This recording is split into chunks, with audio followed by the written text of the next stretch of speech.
noches y bienvenidos a El Salvador. Qué bueno que nos podamos reencontrar en este su espacio de entrevista 8 en punto. Señores, arrancamos la semana y de qué mejor manera que disfrutando precisamente este su programa donde abordamos temas de actualidad. Esta noche, con nuestros invitados, abordaremos la implementación y la aprobación del voto cruzado para los comicios electorales del próximo año.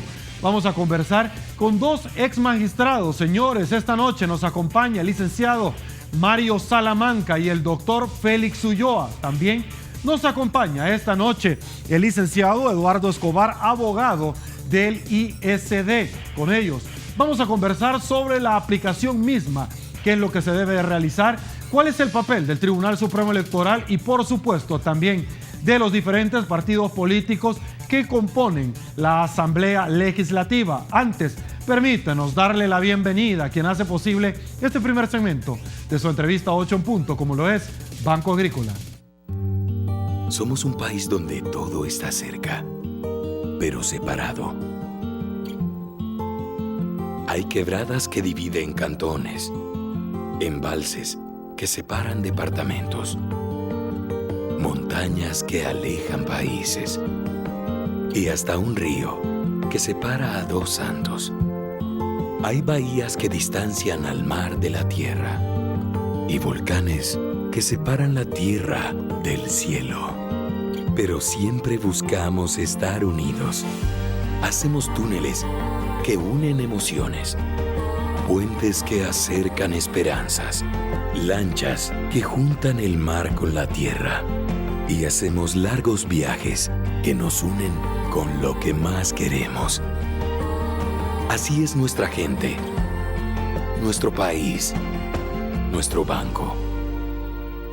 Y bueno, señores, arrancamos esta noche frotándonos las manos para darle la bienvenida a los caballeros que nos acompañan. Con gusto, le damos la bienvenida al licenciado Eduardo Escobar, abogado de Iniciativa Social para la Democracia y uno de los responsables que esta noche estemos abordando este tema. Licenciado, un gusto tenerlo en su casa, 8 en punto. Gracias por la invitación y un saludo a los panelistas, un gusto estar con ellos y un saludo a toda la teleaudiencia. También, señores, esta noche nos acompaña, como ya lo había adelantado, el licenciado Mario Salamanca, ex magistrado del Tribunal Supremo Electoral, ex secretario general de la Fiscalía General de la República, entre otros palmarés. Licenciado, un gusto tenerlo en su casa. Gracias. Gracias por la invitación. Buenas noches, doctor. Buenas noches, Eduardo. Muy buenas noches a nuestras amigas y amigos que nos sintonizan a esta hora. También, con gusto, esta noche le damos la bienvenida al doctor Félix Ulloa, presidente del Instituto de Estudios Jurídicos del Salvador, IEGES, y por supuesto también fue parte del ente colegiado en Comento. Doctor, un gusto nuevamente tenerlo acá en 8 en punto. Por supuesto, un gran gusto estar contigo, con la audiencia y con los colegas. Perfecto. Señores, arrancamos un poquito conociendo este tema y déjenme explicarle a ustedes para que ustedes puedan refrescar cómo se han dado los hechos.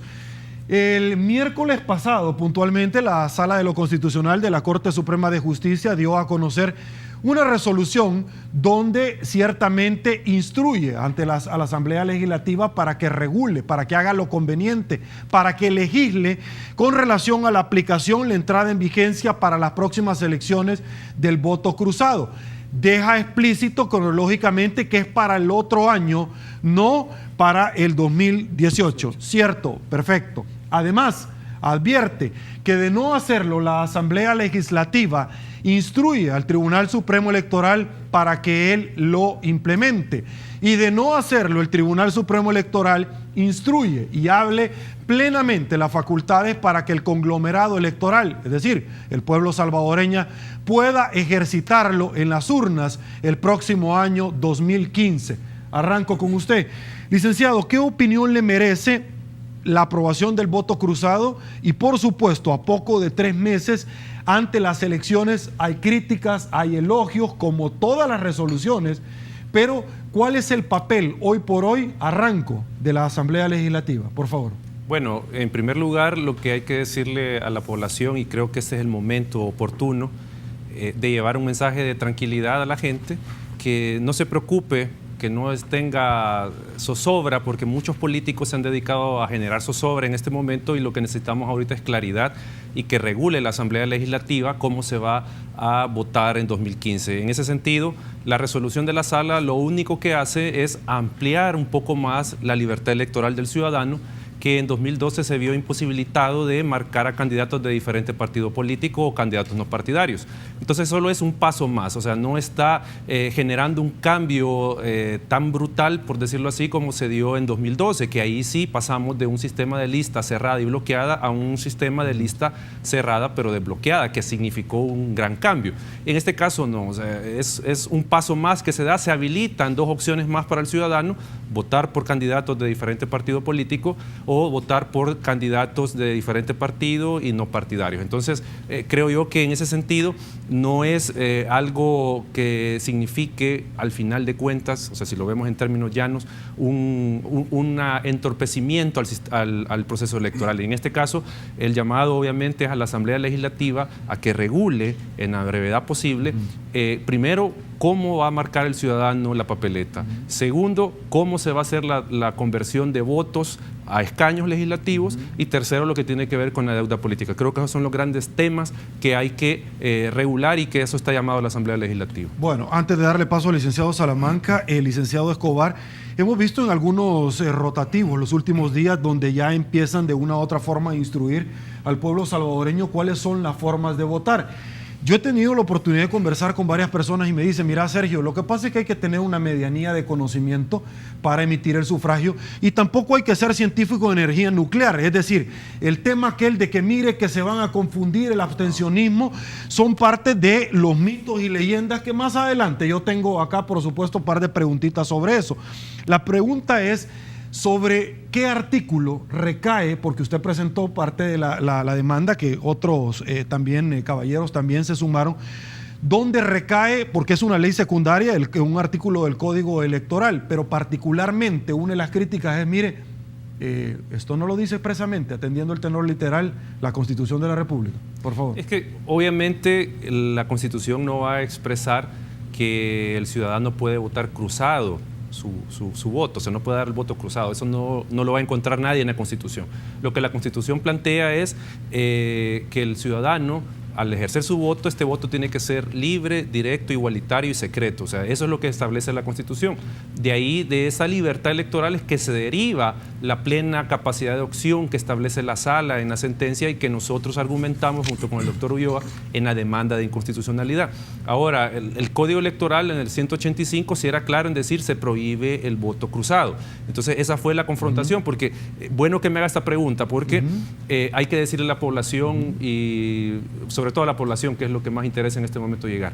Se planteó la demanda porque existía una inconstitucionalidad. No se planteó la demanda por capricho, por una agenda, sino que existía una violación a la Constitución, en este caso a la libertad electoral, que debía ser señalada por la Sala y expulsada del ordenamiento jurídico. O sea, no es un invento o una interpretación antojadiza de la Constitución, sino que existe.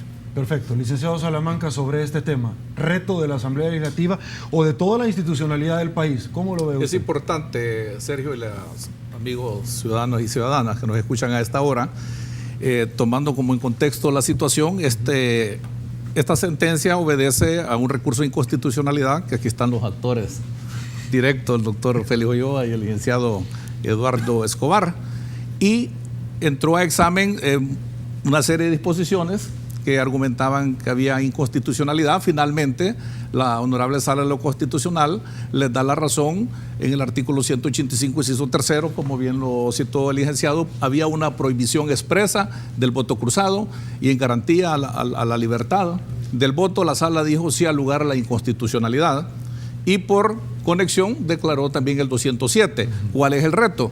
El reto es bastante importante.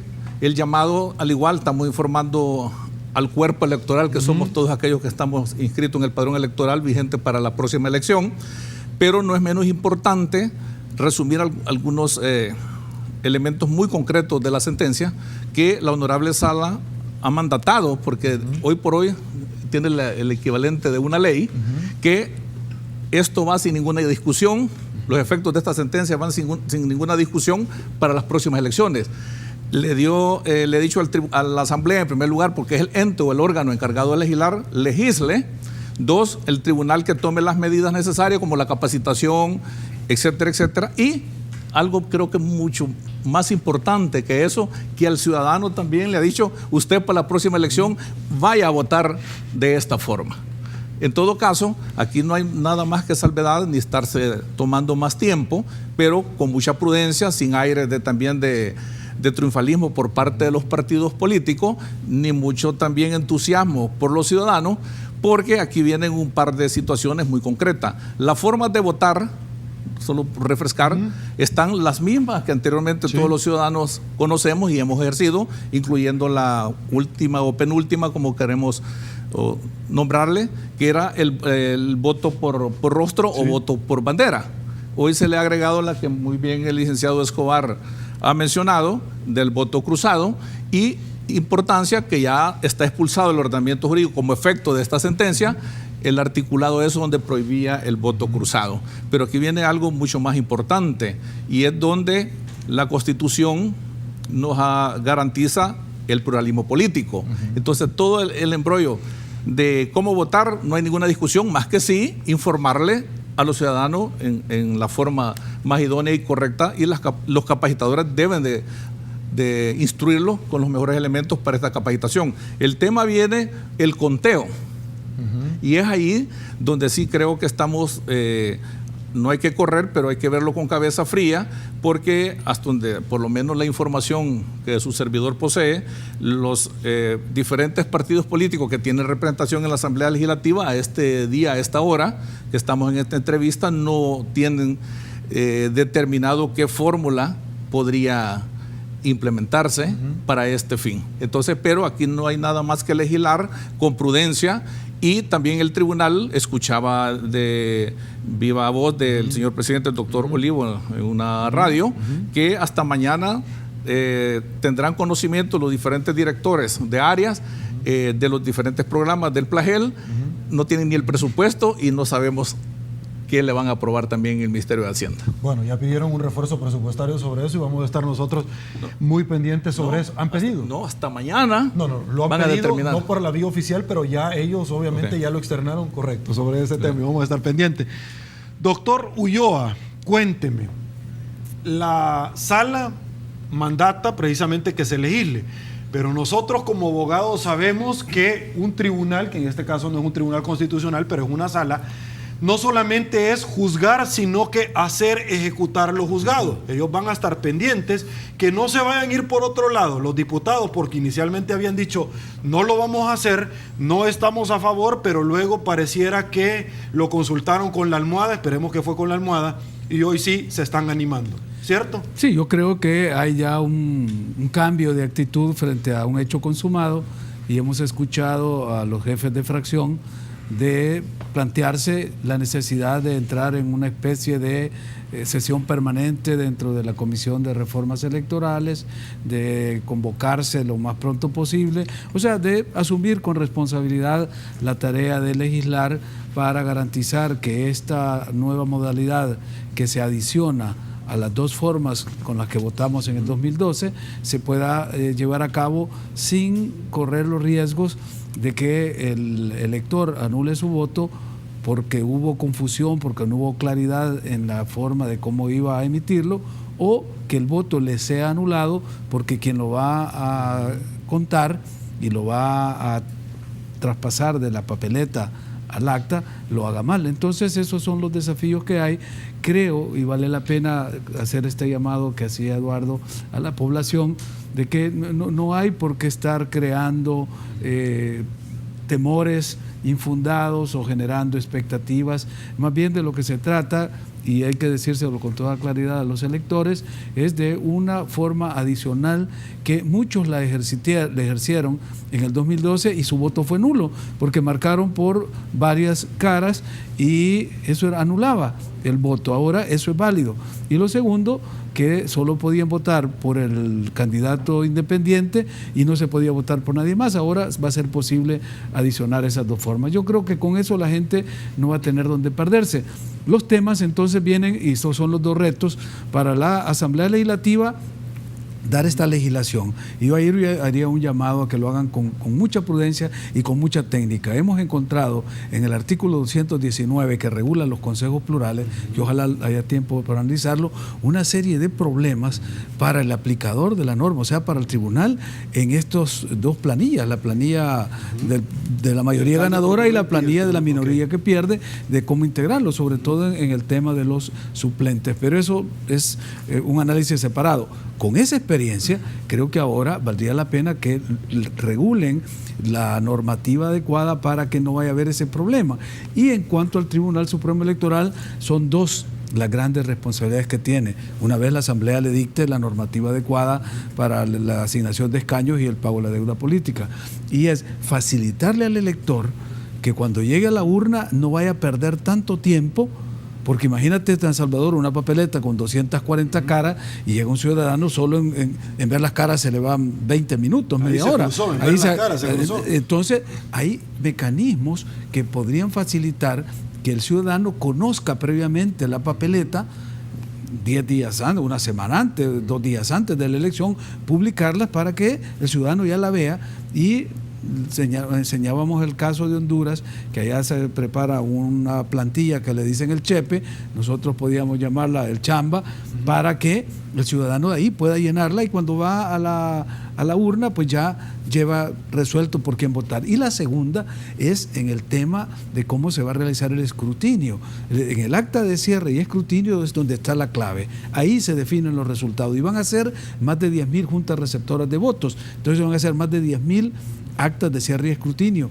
Esa formulario para recibir la información de la papeleta va a ser la clave y es una operación manual que se va a hacer en el acto del escrutinio del cierre, pero que si se tecnifica, y creo que el tribunal está en suficiente capacidad técnica para generarle un algoritmo que puede inmediatamente después consolidar todos los fraccionamientos del voto, que es una unidad, para llegar a consolidados por juntas receptores de votos, por juntas municipales, para establecer cuántos votos válidos obtuvo un partido y con eso cuántos escaños ganó por cociente, cuánto por residuo y cuánto le corresponde de deuda política. Entonces está en manos de las dos entidades, la Asamblea de dar la normativa en tiempo y el Tribunal de buscar estos dos mecanismos, facilitar el acceso del votante y que no se pierda tiempo en el ejercicio del sufragio y luego garantizar que en el recuento, en el escrutinio preliminar que hacen la JRB, no se vayan a anular votos. Ok, está de más preguntarlo, pero aquí mejor que sobre y no que falte. El IEG va a estar de observador, por supuesto.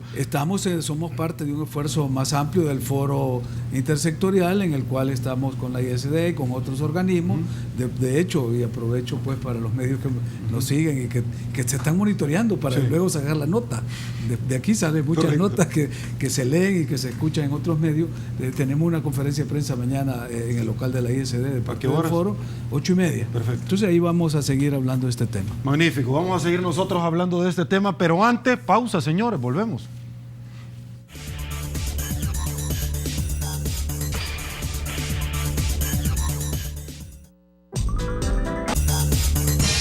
Señores, estamos de regreso. Muchísimas gracias por seguir en sintonía de esta su entrevista 8 en punto. El segundo segmento es gracias a Fedecases. No dejes pasar la oportunidad que has estado esperando. Asóciate a la red de cooperativa Fedecases y descubre todas las oportunidades que te están esperando. Señores, continuamos con la entrevista y antes de incorporarme al set, déjenme presentarle un sondeo de lo que realizaron precisamente con salvadoreños ante la pregunta de qué opinaban sobre el voto cruzado. Y esto fue lo que nos comentaron. Veamos. Cuando a los ciudadanos se les pregunta si conocen la nueva forma de elegir diputados, muchos dicen que no. No, desconozco totalmente. ¿Ninguna información? No, nada. Estamos mal ahí. No sé nada. Desconozco. Sí, totalmente. Totalmente, no hay ni idea. Ni idea de qué es eso. Otros sí lo conocen y creen que es importante para ampliar la participación. Usted puede votar por otro de otra bandera, no es lo que entiendo yo. Sí, es donde usted puede elegir de un partido y de otro. Se pueden elegir creo que aproximadamente 24, en mi caso en San Salvador 24, de varios partidos. Algunos solo quieren información, orientación y garantía de que no habrá fraude. Si ya lo explicaron bien, o sea, se podría hacer ya, ¿verdad? Pero al menos yo no había escuchado eso porque generalmente no veo noticias. Pues yo creo que nos deberían de informar más, ¿verdad? Porque habemos personas que no vamos a entender bien cómo va a ser esta iniciativa. Y hay otros que simplemente forman parte de los apáticos a votar. Ninguna, no voy a ir a votar. Ajá, ¿y por qué razón? Porque se me hace una pérdida de tiempo total. Todavía no me he decidido porque como no creo mucho en las votaciones, para serte honesto. Bueno, señores, esto sondeo me sirve, licenciado Eduardo, para articular la siguiente pregunta.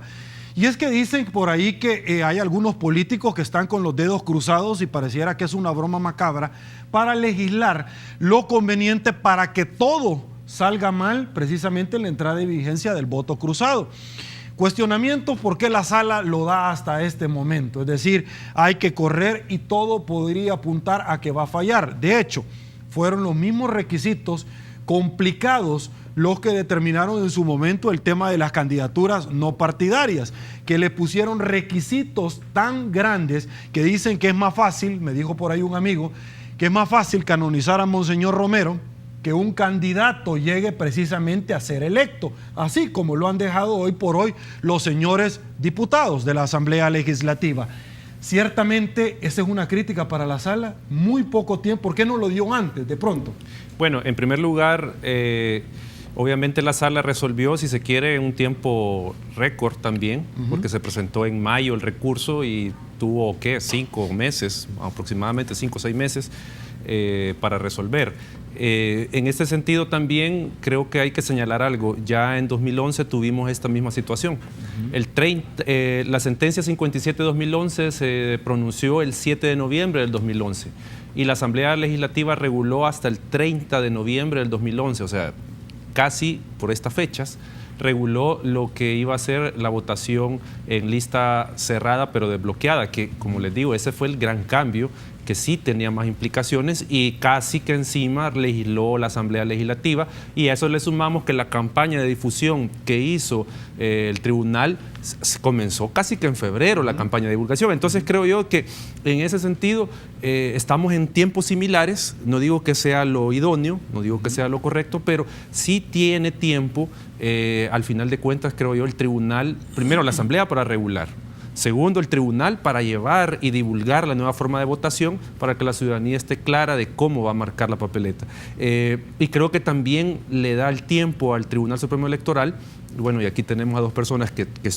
fueron funcionarios del tribunal, para capacitar a los miembros de los órganos electorales temporales. Perfecto. Creo que en ese sentido, aparte estaremos pendientes como organizaciones de cómo se regula, porque obviamente queremos que al final el ciudadano no vaya a anular su voto. Y de hecho en 2012 no tuvimos anulación masiva de votos, precisamente porque la población no haya entendido la forma de votación. Que tal vez no la supo aprovechar, ese es otro aspecto, pero la ciudadanía marcó, porque si nosotros vemos, incluso en el FMLN que llamaron a votar por bandera, hubieron ciudadanos que votaron por sus candidatos. Entonces creo que eso, lo que resultó en 2012 nos demuestra de que es poco probable que con una campaña bien estructurada y que llegue a la población, el votante va a entender y va a llegar a marcar bien la papeleta y no vamos a tener problemas. Perfecto. Licenciado Salamanca, un funcionario saliente, podríamos decir, donde en su momento le tocó a usted ser parte de este ente colegiado y sacar adelante, obviamente, retos como los que el licenciado Escobar acaba de establecer.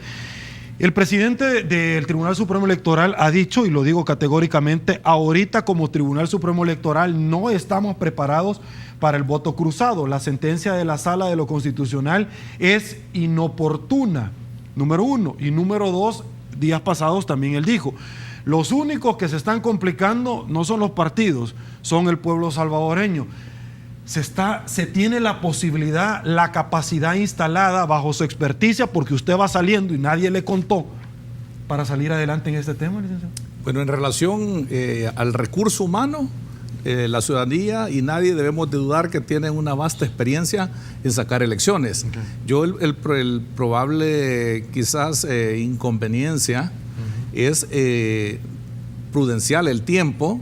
Todavía es posible, pero si ya de hecho el Tribunal Supremo Electoral tiene un presupuesto bastante limitado, podría ser de que no consiga los recursos necesarios para la capacitación y la información, podría ser de que pueda haber algún problemita, pero si no tiene el recurso económico o financiero. Pero por recursos humanos, el tribunal tiene, cada director son los mismos, por no solo en la elección pasada, no que la anterior, y puedo asegurarle que tienen toda la capacidad. Dentro del organismo colegiado hay 2 magistrados propietarios que vienen de la administración anterior, y usted ha visto también en debate a los nuevos que tienen todas las calidades y credenciales para sacar adelante este evento electoral.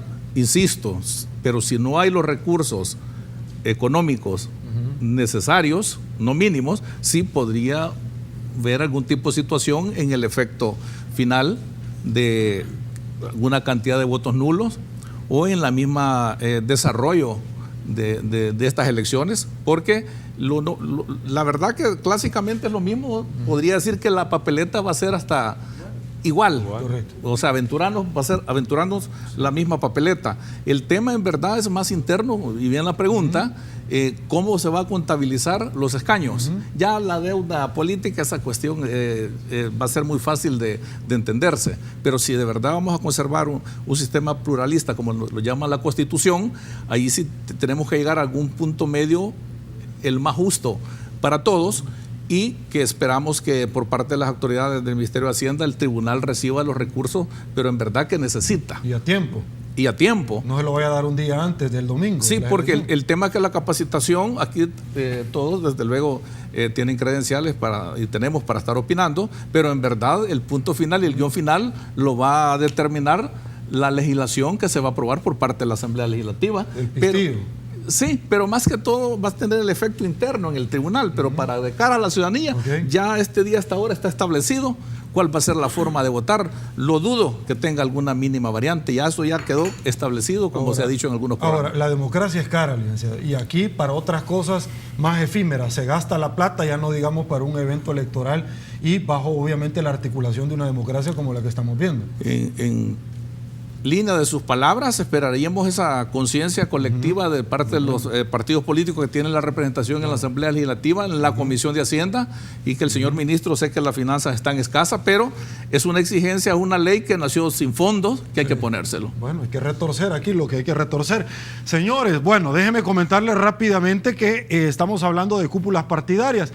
Y aquí nuestra productora Georgina García comparte precisamente estas palabras obtenidas de cada uno de los líderes más prestigiosos de tanto de Arena como del FMLN. Nos referimos don Jorge Velado y don Medardo González respectivamente. El primero, del partido Tricolor: no tenemos temor al voto cruzado. El segundo, don Medardo: es irresponsable el fallo que avala el voto cruzado. Bueno, tengo más, por favor, ¿me lo puede poner? Correcto, aquí vamos con más. El votante, esta es el muro oficial del FMLN, el votante del FMLN simple y sencillamente votará por bandera. Medardo González. Más abajo, don Mario Ponce dice, se ha fraccionado el voto, voto por bandera y voto por rostro es marca. El Salvador: legalizó el transfugismo con fallo de voto cruzado porque hay que fraccionar el voto. Mario Ponce sigue diciendo, dice que voto cruzado es una frustración de Félix Ulloa y Ramón Villalta. Cuénteme cómo está eso, aquí lo tenemos. Nosotros no sabíamos, yo no sabía cuando lo invité. ¿Cómo es ese tema? Cuénteme, si es que es cierto. Bueno, no sé, primero, ¿quién es Mario Ponce? Pues para opinar de esa manera, conocer las interioridades de dos personas para presentar una demanda que por múltiples medios se ha hecho ver su legitimidad y la sala la ha confirmado. De todas maneras, yo creo que las expresiones de los partidos, y más que de los partidos, de las cúpulas de los partidos, expresan esos temores, los temores de perder el control, de perder los privilegios, del temor de la renovación, del cambio. Fíjate que cuando uno diseña sistemas electorales, que me ha tocado participar en varios, y ahí sí le diría a don Mario Ponce que leyera algunas de las obras que yo he publicado sobre este tema, para que vea que no es un tema de frustración, sino de innovación, de decir, estamos innovando y eso es una de las reglas que se da en el diseño del sistema electoral y no hay que temerle a la innovación. Entonces aquí, claro, los que defienden el statu quo, los que han vivido y han hecho un modus vivendi de la política, pues tienen el temor fundado, creo yo, de estas innovaciones y estos cambios que perfectamente aún los miembros de sus partidos pudieran aprovechar la oportunidad que no han tenido antes para irlo separando y poniéndolo en el lugar que les corresponde ya en la evolución histórica.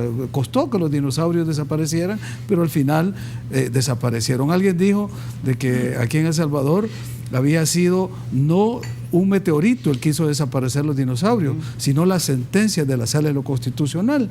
Puede ser que casi tuvo un impacto similar. Casi un impacto así. Pues, yo lo veo menos dramático, yo lo veo más como un giro copernicano, porque mi pensamiento es un poco más cartesiano, más racional en estas cosas, y pienso más cerebralmente y no con la víscera, para entender esta situación, es decir, cómo hemos ido avanzando a golpe de sala, como lo hemos dicho, para ir implementando las reformas electorales que el sistema político ha demandado para su modernización y su democratización, en vista de que quienes eran los llamados a hacerlo y a impulsarlo, que eran los diputados, no lo hacían. Entonces hemos tenido que recurrir a la sala para ir avanzando. Yo creo que la gente está suficientemente informada y estos comentarios lo que hacen es reforzar la necesidad de ir generando democracia interna en los partidos para que estas expresiones de estos dirigentes puedan ya no avergonzar a los institutos políticos o a las personalidades y a las bases y los miembros de los institutos políticos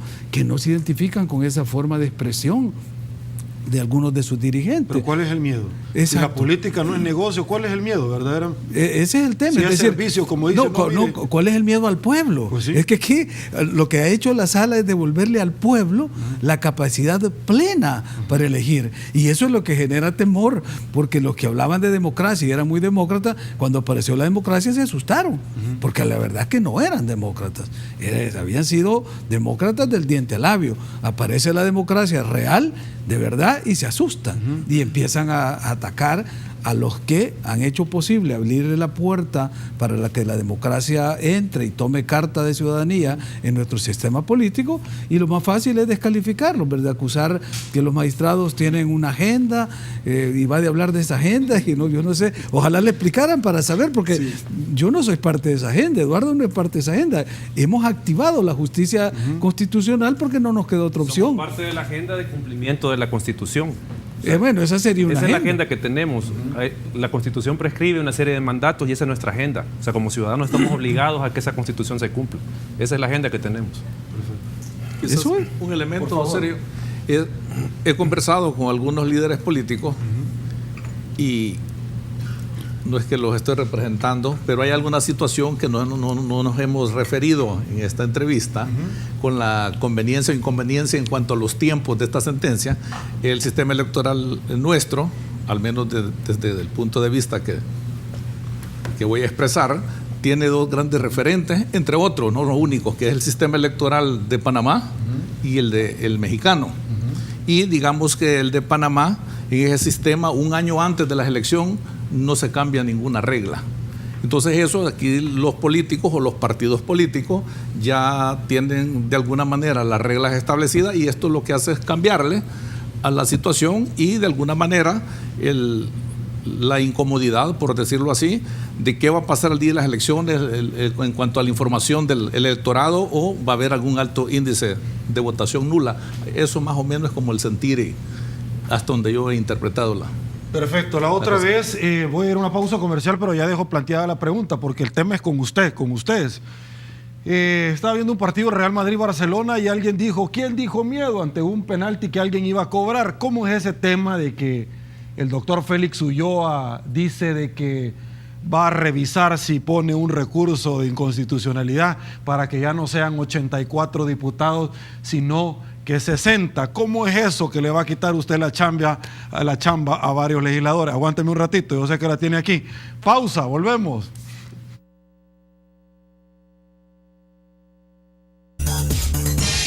Señores, estamos de regreso. Mil gracias por su preferencia.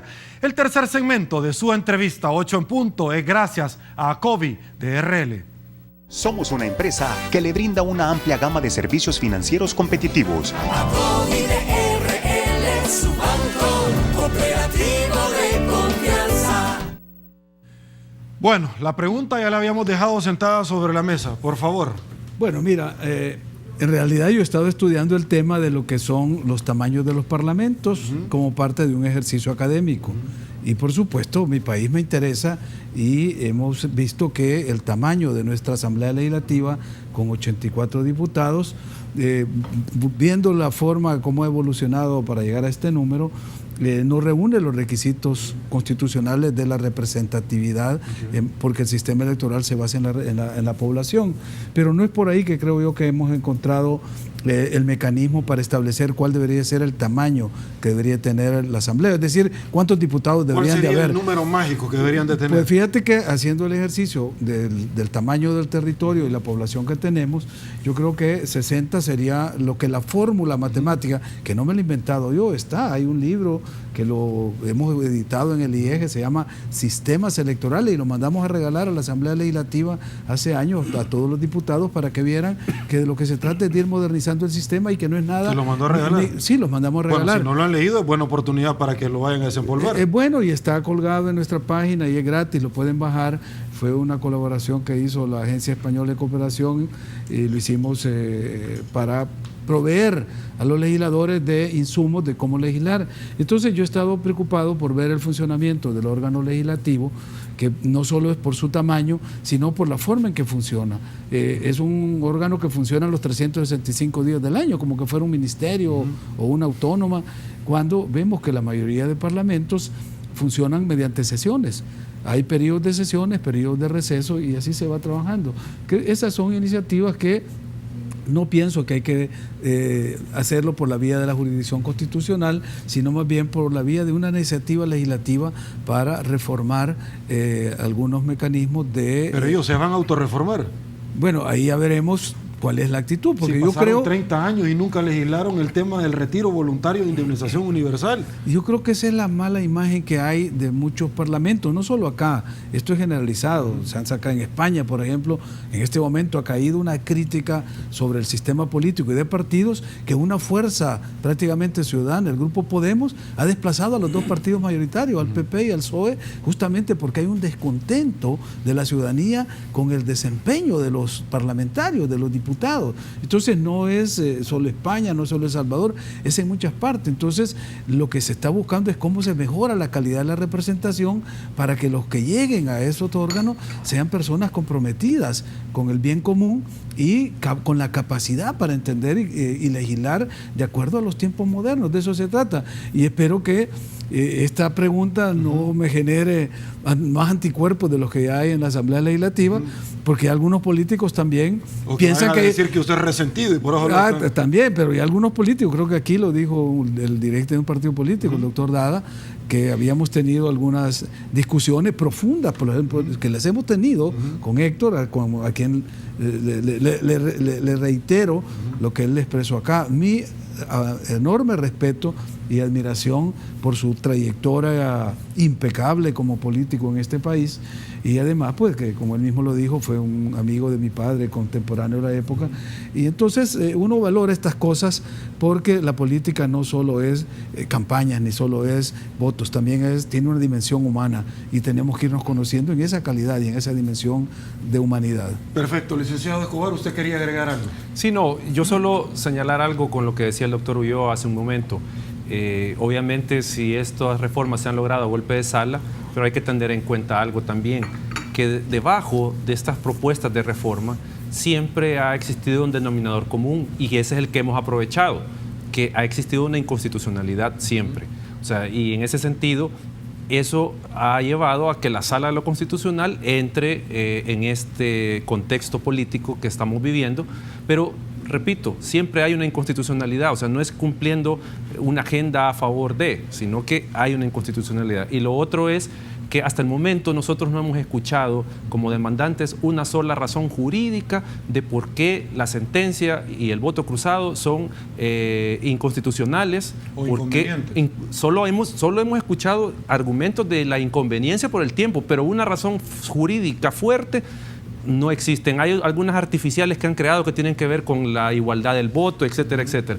Y el último punto que quería señalar rápidamente es que nosotros sí estamos claros de cómo se regula este tema. Lo que pasa es que no queremos ser irresponsables sacando a la población una propuesta cuando tenemos que esperar que la Asamblea regule. Entonces, nosotros vamos a presentar como insumo un par de ideas a la Asamblea Legislativa de cómo regular este tema. Entonces, eso quería hacer ese señalamiento, porque se dice de que nosotros pues nos inventamos las demandas y todo esto, y no es así. Hay una agenda que tiene a la base la reforma política y que tienen inconstitucionalidades estas falencias del sistema político electoral. Licenciado Salamanca, muchísimas personas o organizaciones políticas han manifestado la imperiosa necesidad de meterle el pie al acelerador para salir adelante con esto.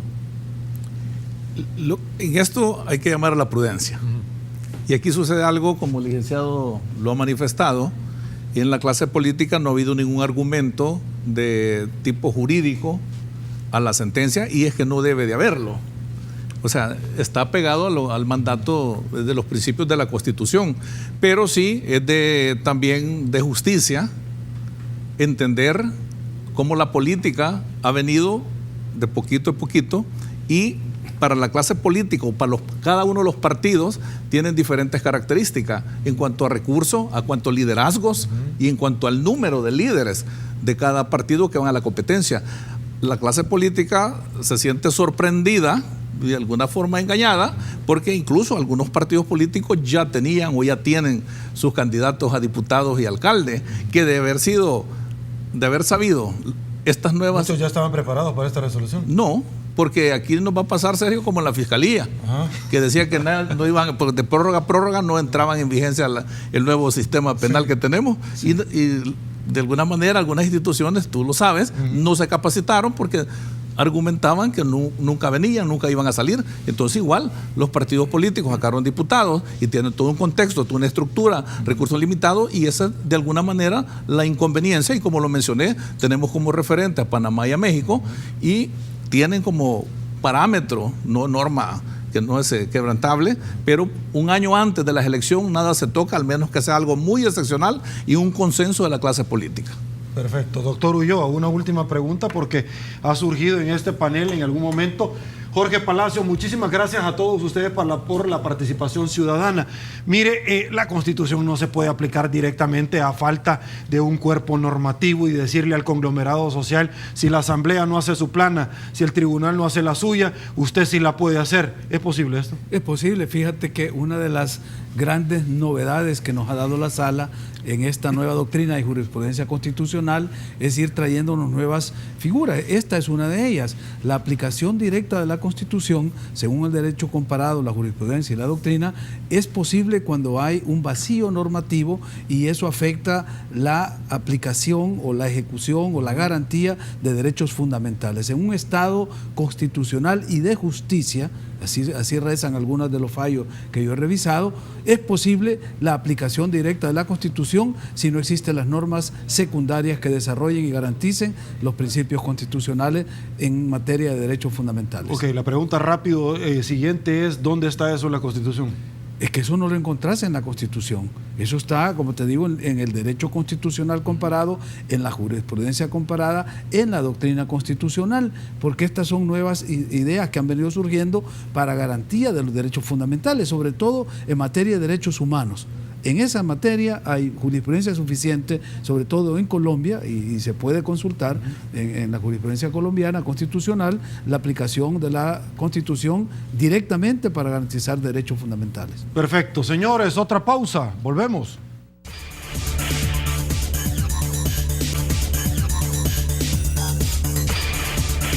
Señores, estamos de regreso. Muchísimas gracias por sus preguntas. Unos preguntan que por qué hay 84 diputados. Es que antes habían 64, pero la plancha nacional elevó a 20 cuando se declaró inconstitucional.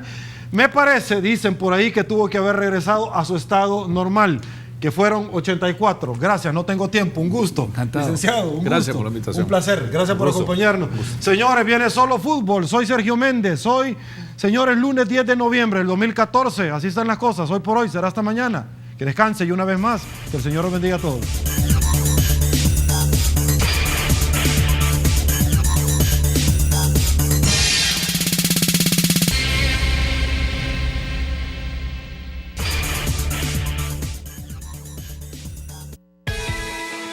A continuación,